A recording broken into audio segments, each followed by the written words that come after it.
Hello guys and welcome back to another Couch Talks, Zero Fox Coffee and Games. We have Xill, we have Nerd Father CJ, and we have doggos somewhere. I think they're out for a walk. But we wanted to talk about Undertale, which I had never heard of until... Really? Yeah, I'd never heard of it until Okay. Xill downloaded it and played it.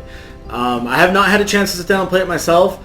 It looks really interesting, but... Yeah. So I've done one playthrough. I picked it up on Sunday. It is now Wednesday of finals week, so I haven't played it as much as I would have liked to. Also, the game has made me feel really guilty about ever playing it again. Why is that? I think you were there for that, but I don't know. I don't want to spoil it because it was, like, there's a lot of really cool stuff that kind of has to hit you for the first time, I feel like. Okay. But there's a character who makes... The game does a lot of, like, fourth wall breaking. Like, that's some... If you know anything about Toby Fox, you probably already guessed that. Best known for his work on Undertale now, but before that was known for his work with Homestuck, and then before that was known for an Earthbound hack. Who's Toby Fox? I just told you. Okay. He's best known for I mean, is he like the director, the writer? So, strictly speaking, I think Undertale's an indie game. Okay. Even though it got really, really popular. At Okay. least So in certain crowds. So did he make the game or did he commission the game? He made it. Okay. Yeah.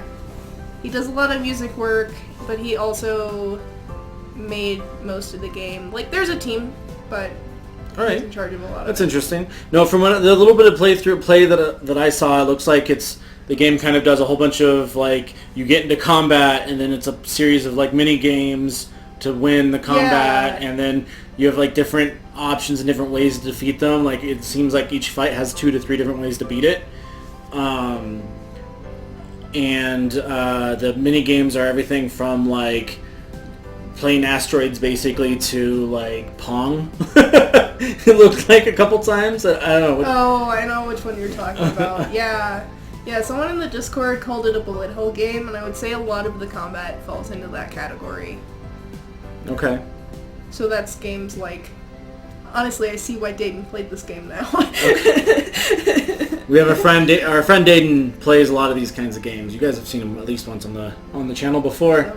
Well, I guess he wasn't seen, but you've heard him. What do you think of the game?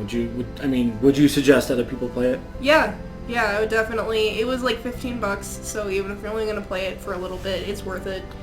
It was a really good game. I will eventually force myself to sit down and play again, despite all the guilt over it.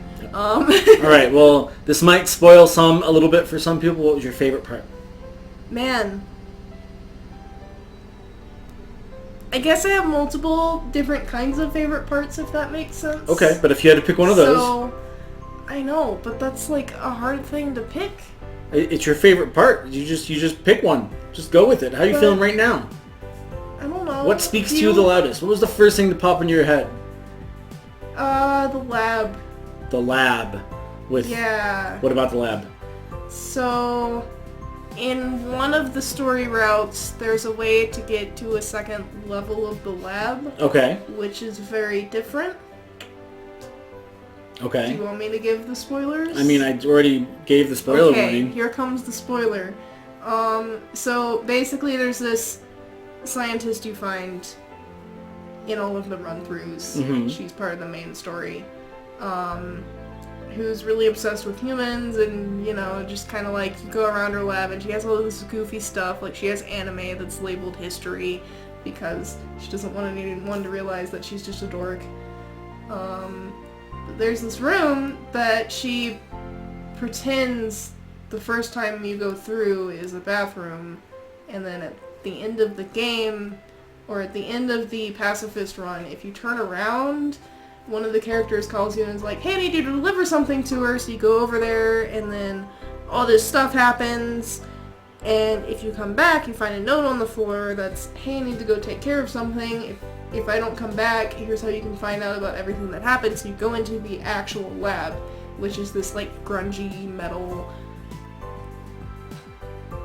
laboratory, and you've got all these, like, I don't know what you call them, the medical beds, but like the metal ones for people who've already died. Yes. But I don't think that's it. No, if it's for the people that died, I think that's, I'm not sure what that's called. But yeah, anyway, continue. I think we have a clear idea. Basically, they took people who had already died and experimented on them, and it brought them back to life, and they were really, like, warped and messed up from it, and so they got brought back to life, and they were like, oh cool, well, somehow this experiment was, like, different than we thought, or they hadn't actually died, so we'll send them back to their families, and then the next entry log is just no, no, no, no, no, and it's because they all started, like, mutating and stuff, and so they never got sent back home. It was just this whole, like, cool, well, we're not going to tell anyone anything now. Huh. That's pretty gnarly. And then the character who I really hate, who's the flower, you find out where the flower came from in there, too. Okay. Yeah. So one of the things that stood out to me when I was watching Xill play, the few times I went in there and watched her play, was the art and the game itself. Like, it's obviously a 2D game. Well, it's not obviously. It is a 2D game. It's like side scroller, and the combat has a lot of, like, just that pixel art kind of situation.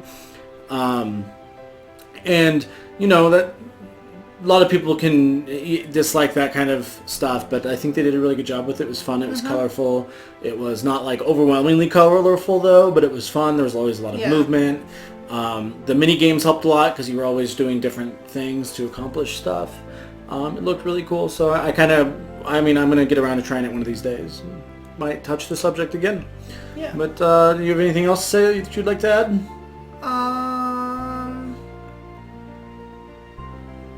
It's a really fun, goofy game if you let it be a fun, goofy game, and it's a really emotional game if you let it be one.